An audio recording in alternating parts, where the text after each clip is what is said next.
არამეგობრული ქვეყნების წარმომადგენლები დიდი ოცეულის სამიზე მოსკოვის ეკონომიკურ თანამშრომლობაზე პროექტებს თავაზობენ. განაცხადა რუსეთის დელეგაციის ხელმძღვანელმა და რუსეთის პრეზიდენტის ადმინისტრაციის ხელმძღვანელის მოადგილე მაქსიმ ორეშკინმა. კონკრეტულ ქვეყნებს ახლა არ დავასახელებ, რომ მერე მათ კოლეგებმა არ აწყენინონ, მაგრამ ზოგიერთი ის ქვეყანა, რომლებსაც ჩვენ არამეგობრულად ვთვლით, მოდიოდნენ ჩვენთან თანამშრომლობაზე კონკრეტული წინადადებების რუსეთთან ეკონომიკური ურთიერთობების მოგვარებასა და ერთობლივი პროექტების განხორციელებაზე. ლაპარაკი არ არის ერთ და ორ ქვეყანაზე, არამედ რამდენიმე ქვეყანაზე, რომლებთანაც ეს დღის წესრიგი განვიხილეთ, თქვა ორეშკინმა.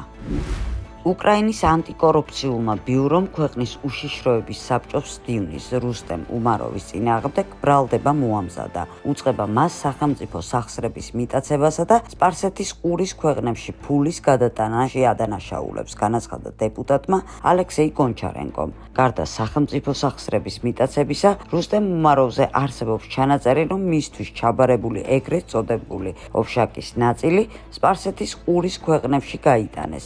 არ ვიტყვი რა ზედმეტსახელითაა მოხსენებული ჩანაწერებში უმეროვი, თავადაც მიხვდებით, მაგრამ ვიტყვი იმას, რომ ერთი წლის წინ მე მუდმივად ვამბობდი, რომ უმეროვი უნდა გაეთავისუფლებინათ თანამდებობიდან. ყველამ პასუხობდა, რომ არ არსებობდა მასზე წესიერი ადამიანი, დიდი პროფესიონალი და არაჩვეულებრივი სპეციალისტი. ხო და რისიც სპეციალისტი ყოფილა ბიუჯეტის წარსვის, ამბობს გონჩარენკო.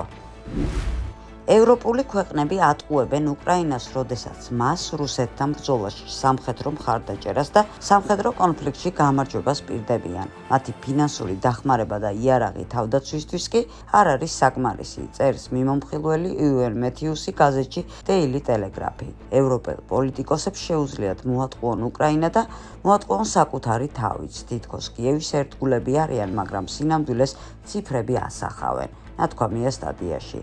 ასეთი მტრებით, როგორებიც ესენი არიან მეგობრები ვის სჭირდება. ეკონომიკურ ფრონტზე შეიმჩნევა ანალოგიური შეუსაბამობა ევროპის სიტყვებს და საქმეებს შორის.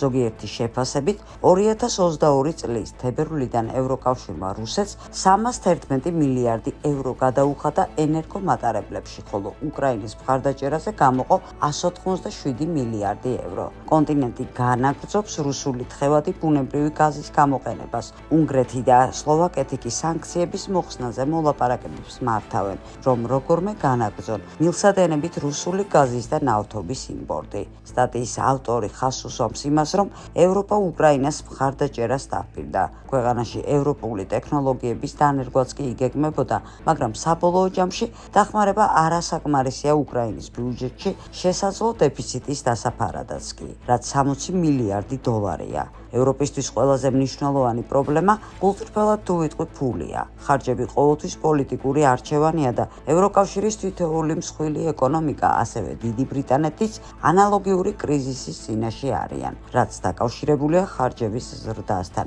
დეფიციტთან და ვალებთან. იმავდროულად ევროპის ქვეყნების ლიდერები კვლავ ისე იქცევიან თითქოს მსოფლიო პოლიტიკაში მნიშვნელოვან როლს ასრულებდნენ. მიუხედავად იმისა, რომ უკვე დიდი ხანია, რაც ეს სინამდვილეს არ შეესაბამება.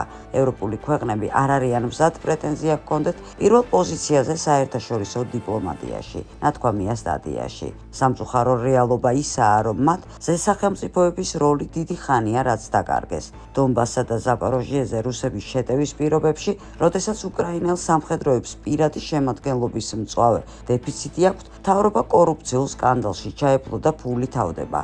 ზელენსკის შესაძლებლობები შეზღუდულია. ევროპა მას ბრძოლის გაგრძელებისკენ მოუწოდებს, მაგრამ ამ ბრძოლისთვის რესურსებს ვერ აწუდის.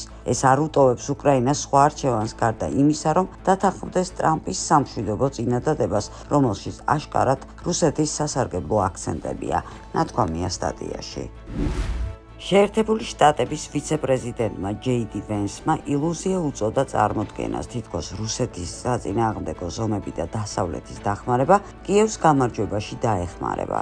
დიპლომატები და პოლიტიკოსები, რომლებმაც კრახი განიცადეს და ილუზიების სამყაროში ცხოვრობენ, მშვიდობას ვერ მიახსევენ. ამის გაკეთება რეალურ სამყაროში მცხოვრებ ჭკვიან ადამიანებს შეუძლიათ, დაწერა მან სოციალურ ქსელში. იგულისხმა რა ამერიკის მიერ შეთავაზებული ახალი სამშვიდობო გეგმა.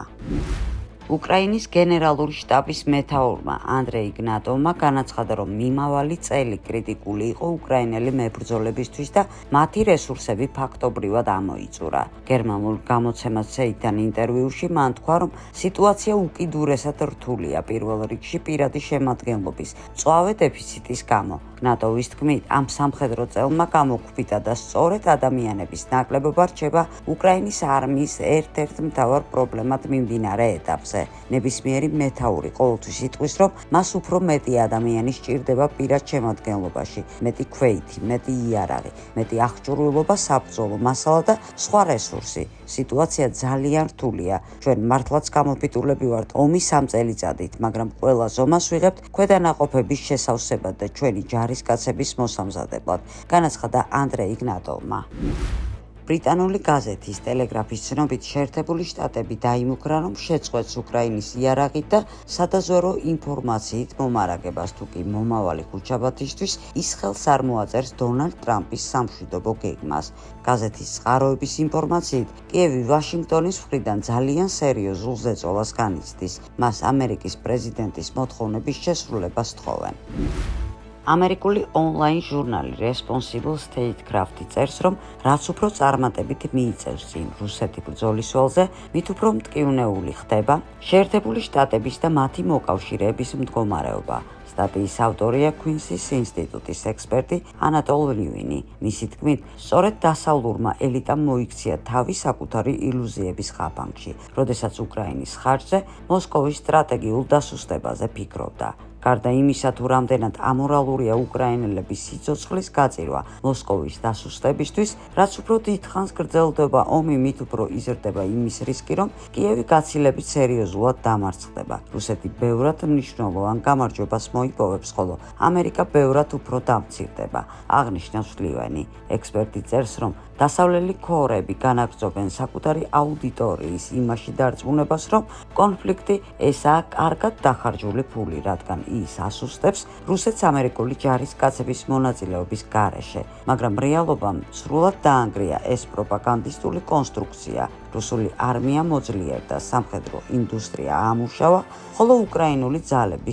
სისტემატიურ კრიზისს განიცდიან. მარტივი პოლიტიკური და სტრატეგიული ლოგიკა მოითხოვს სასწრაფო მშვიდობას გონივრულ პირობებზე. კონფლიქტის დღევანდელ პირობებში გაგრძელდება უკრაინის გაცილებით დიდი მარცხი, ხოლო დასავლეთს გაცილებით დიდი დამცირება ემუქრება, წერს სტატიის ავტორი.